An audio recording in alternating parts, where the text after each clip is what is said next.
اب یہاں سے سٹوری ہوتی ہے شروع کہ اب مسلمان اپنے آپ کو کہاں وہ کر رہے تھے. یقیناً کچھ مسلمانوں نے تو اب برٹش رول کو ایکسیپٹ کر بھی لیا تھا،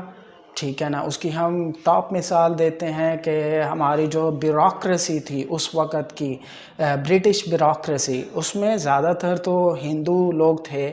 ہی، لیکن مسلم چند تھے ہی صحیح. اس کی سب سے ٹاپ کی مثال آتی ہے جو ہے وہ ہیں سر سید احمد خان صاحب. سر سید احمد خان صاحب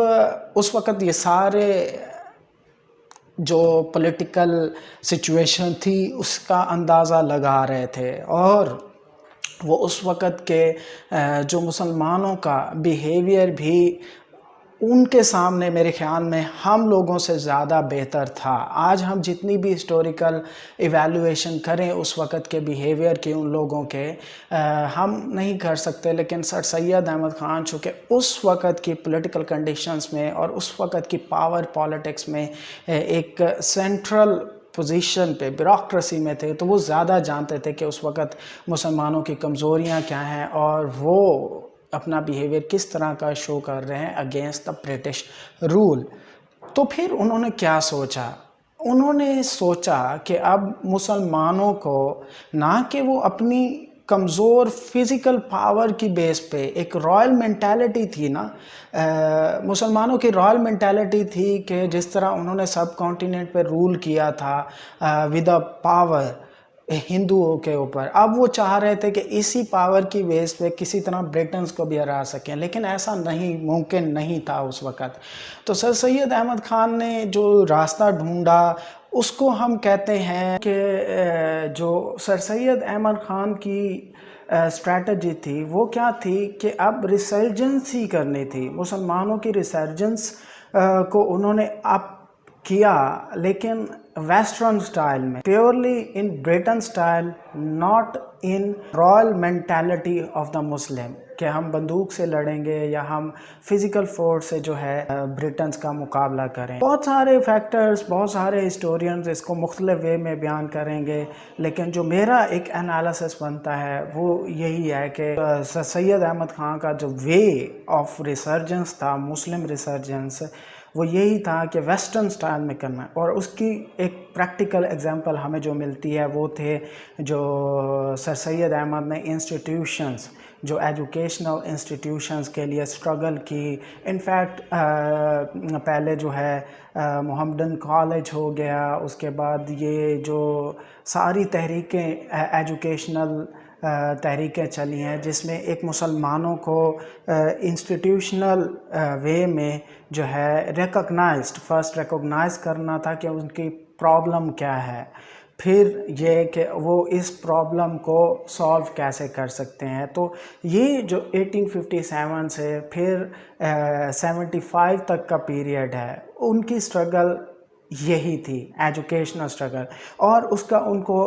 بینیفٹ بھی ہوا. بہت سارے ایسے پولیٹیکل تھنکرز جو ہیں ان ایجوکیشن سسٹم سے، جو سر سید احمد خان کا جو کریٹڈ ایجوکیشن سسٹم ہے، اس میں سے ایک نیو آئیڈیالوجی کے ساتھ، اس وقت تو میرے خیال میں اس کا کوئی فزیکل ہمیں اثرات نظر نہیں آئے، لیکن ہم بعد میں دیکھیں گے کہ پھر جو نیکسٹ سینچری ہے اس میں ہمیں وہ مینٹیلٹی ذہن میں آتی ہے جو ویسٹرن سٹائل آف پالیٹکس کی تھی. اور اس کی ریزن جو ہے وہ سر سید انسٹیٹیوشنز ہی تھے پیچھے، کہ مسلمانوں نے ایک نیو وے میں تھنکنگ شروع کر دی تھی. آلدو ایک لارج کلاس جو تھی وہ ابھی پرانی سٹائل کے اس پہ بھی آمادہ تھی. اب جو ایک ڈیفائننگ مومنٹ آیا جو کہ نہ صرف مسلمانوں کے لیے بلکہ تینوں ایکٹرز جو اس وقت موجود تھے، برٹنز، ہندوز اینڈ دا مسلمز، ٹھیک ہے، وہ جو ڈیفائننگ مومنٹ ہے تو وہ تھا انڈین نیشنل کانگریس کا قیام. Last quarter of 19th century میں جو کہ ایک چینج آیا وہ تھا انڈین نیشنل کانگریس کا قیام. New kind of British rules کے خلاف ایک اثر ماؤنٹ کر رہی تھی ایک نیو پاور، وہ کون لوگ تھے؟ وہ مسلمز اور وہاں کے نیٹو لوگ تھے، ایجوکیٹڈ، جو پولیٹیکل تھاٹ رکھتے تھے، بیوروکریسی میں تھے، اس وقت برٹش بیوروکریسی میں لوگ تھے، جیسے کہ ہندو ہو گئے اور مسلمان ہو گئے، انفیکٹ کچھ برٹنس بھی شامل تھے اس میں، جو کہ جنہوں نے انڈین نیشنل کانگریس کا بنیاد رکھی تھی۔ لیکن یہاں پہ جو ایک امپورٹنٹ وقت آیا، اب ایک ڈائیکاٹمی تھنکنگ میں ڈائیکاٹمی آئی، صحیح ہے، پولیٹیکل تھنکنگ میں شروعات تو ہو گئی تھی کہ انڈینز میں دو گروپ ہوں گے، ایک مسلم اور ایک ہندو گروپ تھے، ٹھیک ہے نا، لیکن مسلمانوں میں دو سیپریٹسٹ گروپ تھے، ایک جو تھے وہ انڈینز کے ساتھ مل کے یہ تھاٹ رکھ رہے تھے کہ yes we are the one nation, ٹھیک ہے نا، لیکن جو دوسرا گروپ تھا وہ ایک مسلم سیپریسٹ تھے۔ 19 سینچری کے اینڈ تک ابھی اس کی کوئی ریپرزنٹیشن نہیں ہوئی تھی۔ نیکسٹ امپورٹنٹ جیسے کہ میں کہوں گا کہ ایڈوانسمنٹ جو تھی اس طرف، وہ ایک ایونٹ تھا، وہ تھا بنگال پارٹیشن۔ اب میں اس کو جیسے سر کے عزیز بھی اپنی بک میں لکھتے ہیں کہ یہ ایک جیسے کہتے ہیں نا مسلمانوں کے لیے اب ایک پولیٹیکل میچورٹی کا وقت تھا، پولیٹیکل ایک آئیڈینٹی اگر انہوں نے لینی بھی تھی تو یہ وہ وقت تھا جس میں انہوں نے اپنی پولیٹیکل ایک سیپریٹ پولیٹیکل آئیڈینٹی کو شو کرانا شروع کر دیا، اگر شو نہیں بھی کرانا شروع کر دیا کہ ان کو موقع ملا تھا کہ اب وہ ایک پولیٹیکل آئیڈینٹی کو شو کرائیں۔ بنگال پارٹیشن کے بعد چونکہ آپ کو پتہ ہے جو ہندو تھے انہوں نے بھی اس پہ بڑا پروٹیسٹ کیا کہ ایک ودین دا سب کانٹیننٹ ایک ڈویژن کی بات ہو رہی ہے۔ برٹش نے تو چونکہ مجھے ویسے تو دونوں اوپینینز ہیں کہ جو بنگال پارٹیشن تھی وہ ایڈمنسٹریٹو پرپس کے لیے چینج بنائی گئی تھی، یا کچھ کہتے ہیں کہ نہیں، مسلمانوں کے اندر ڈائریکٹلی ڈیلیبریٹلی جو برٹش ایڈمنسٹریشن تھی اس نے ایک ہندو اور مسلمانوں کو ایک دو سیپریسٹ گروپ بنانے کے لیے یہ بنگال پارٹیشن کی تھی۔ خیر جو بھی ہو، جو مجھے لگتا ہے وہ یہی ہے کہ وہ اس وقت جو ہے برٹنز نے صرف ایڈمنسٹریٹو پرپس کے لیے ہی بنگال کی پارٹیشن کی تھی، نہ کہ وہ ہندوؤں نے صرف اور صرف جو وہاں کے ہندو پولیٹیکل ایلیٹ تھی انہوں نے یہ ایک جسے کہتے ہیں کہ ریزرویشن تھی ان کے اندر کہ مسلمانوں کے اندر ایک سیپریٹ آئیڈینٹی کی وہ نہ ہو، اور ان کی ریزرویشن درست بھی ثابت ہوئی۔ ہم دیکھتے ہیں کہ یہاں سے جو مسلم پولیٹیکل تھنکرز ہیں ان کا ایک گروہ جو تھا وہ انہوں نے ایک پولیٹیکل ایرینا میں قدم رکھا۔ بنگالیز جو تھے، بنگالی مسلم ہو گئے جنہیں آپ شیر بنگال ہیں جو، ٹھیک ہے نا، اب ان لوگوں میں جو ہے ایک الگ آئیڈینٹی کی، مسلمانوں کی آئیڈینٹی وہ کہ جو کہ لاس ہو گئی تھی پیچھے، جو کہ رائل آئیڈینٹی تھی کہ ہم نے سب کانٹیننٹ پہ رول کیا ہے، تو اب ہم نے اگر برٹنز ہم پہ وہ کر رہے ہیں تو نیکسٹ ان فیوچر ہمیں مسلمز کو ہی ڈومینیٹ کرنا ہے برٹنز کے اگینسٹ یہاں پہ۔ لیکن جو ایک ہڈن ڈیزائر تھی وہاں کے ہندو نیشنلز میں، وہ تو چونکہ اس کا ظہور تو میں کہوں گا بعد میں ثابت 1930s کے بعد ہی سامنے آیا، ورلڈ وارز کے بعد ہی، لیکن پہلے تو نہیں تھا۔ بہرحال یہ ایک ریزرویشن تھی ان کے اندر کہ یہ کیوں ہو رہا ہے، صحیح ہے، مسلمان اگر سیپریٹ آئیڈینٹی کے قائل ہو جائیں گے تو پھر یہاں پہ اگر برٹنز نے لیفٹ کرنا بھی ہے ان کیس، چونکہ میرا نہیں خیال کہ اس وقت یہ ایک تھاٹ تھی بیفور ورلڈ وار 1 کے برٹنز ابھی نیئر فیوچر میں چھوڑیں گے، چونکہ کچھ ٹیکسٹ بکس میں کچھ ہسٹورینز یہ بات لکھتے بھی ہیں کہ اس وقت ریزرویشنز تھیں، لیکن جو میرا پرسنل ویو ہے وہ یہی ہے کہ اس وقت بیفور 1910 سے پہلے تو میرے خیال میں کوئی اس طرح کا خیال نہیں تھا، یا یوں کہہ لیں بنگال پارٹیشن سے پہلے تو یہ کوئی خیال تھا ہی نہیں۔ البتہ انڈین نیشنل کانگریس میں یہ ایجنڈا ضرور تھا کہ برٹنز کی جو سپریمیسی ہے اس کو کم کیا جائے، اور یہاں کے جو لوکل ہیں ہندو اور مسلمز میجورٹی جو ہے پیپلز جو ہیں ان کا ہی زیادہ تر جو ہے برٹش ایڈمنسٹریشنز میں پاور اور کنٹرول ہونا چاہیے۔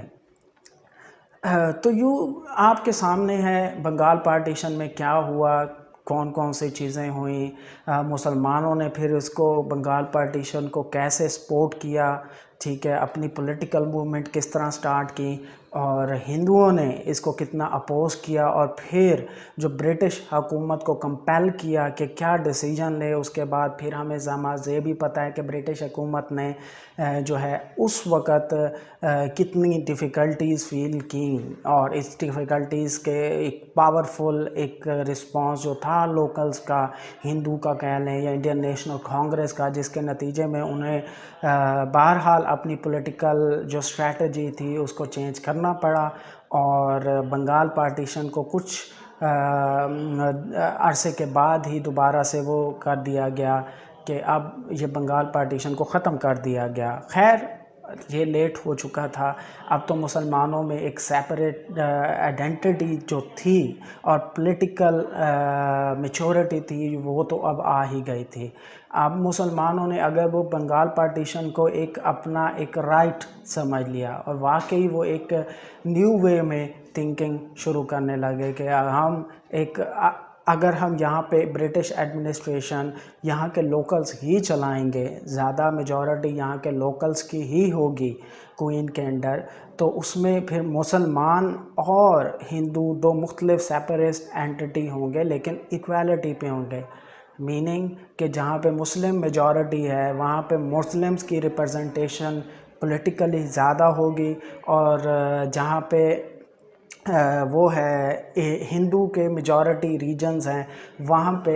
جو ہندو ریپرزنٹیشنز ہوگی سینٹرل یا فیڈرل گورنمنٹ میں وہ ان کی زیادہ ہوگی۔ تو سینٹرل گورنمنٹ کا یہ چکر چلتا رہا آپ کے سامنے ہے، اور یہاں پہ جو ایک انپریسیڈنٹ اور ایک ڈیفائننگ مومنٹ جسے میں کہتا ہوں کہ